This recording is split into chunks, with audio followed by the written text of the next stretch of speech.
আমল এই জুমার দিন সূরাতুল কাহফ তেলাওয়াতের একটি আমল। এই তেলাওয়াতকারী, এই সূরা তেলাওয়াতকারী, তার জন্য এই সূরাটি একটা নূর হবে। নবী আলাইহিস সালাতু ওয়াস সালাম বলেন, মান হাফিজা 10 আয়াতিন মিন আউয়ালি সূরাতিল কাহফ,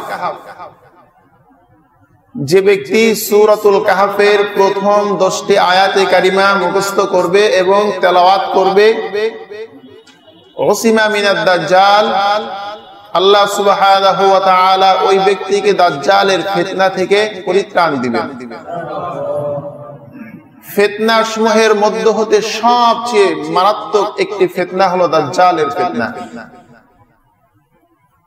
যে ব্যক্তি এই সূরা তেলাওয়াত করবে, আল্লাহ পাক ওই ব্যক্তিকে দাজ্জালের ফিতনা থেকে পরিত্রাণ দিবেন। অন্য আরেকটি হাদিসের মধ্যে আল্লাহর রাসূল সাল্লাল্লাহু আলাইহি ওয়াসাল্লাম বলেন,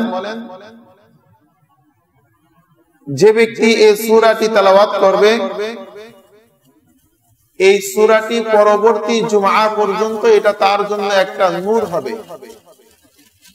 আবা আলাহু নূর মিনান নূর ইয়াউমাল জুমআতাইন, এক জুমআ থেকে অপর জুমআ পর্যন্ত এই সূরাটি তার জন্য নূর হবে।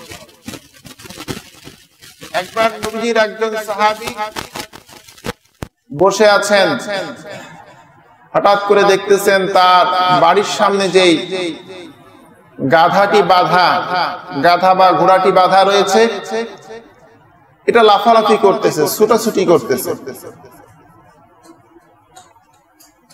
এই ঘটনাটা দেখে সাহাবী আল্লাহর নবী সাল্লাল্লাহু আলাইহি ওয়াসাল্লামের কাছে গেলেন, যে বলতেছেন, ইয়া রাসূলুল্লাহ,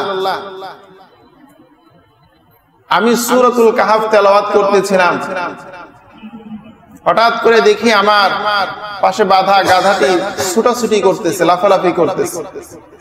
এর কারণ তলাশ করতে যে, কারণ সন্ধান করতে যে আমি উপরের দিকে তাকিয়ে দেখি একটা মেঘের খণ্ড দেখা যায়। নবীজি সাল্লাল্লাহু আলাইহি ওয়াসাল্লাম বললেন, সাহাবী, সূরা তেলাওয়াত করতে থাকো, কারণ এই সূরা যখন তেলাওয়াত করে তখন আসমান থেকে বারিধারা রহমত বর্ষণ নাজিল হয়। সুবহানাল্লাহ। এটা নূর হয়, এটা প্রশান্তির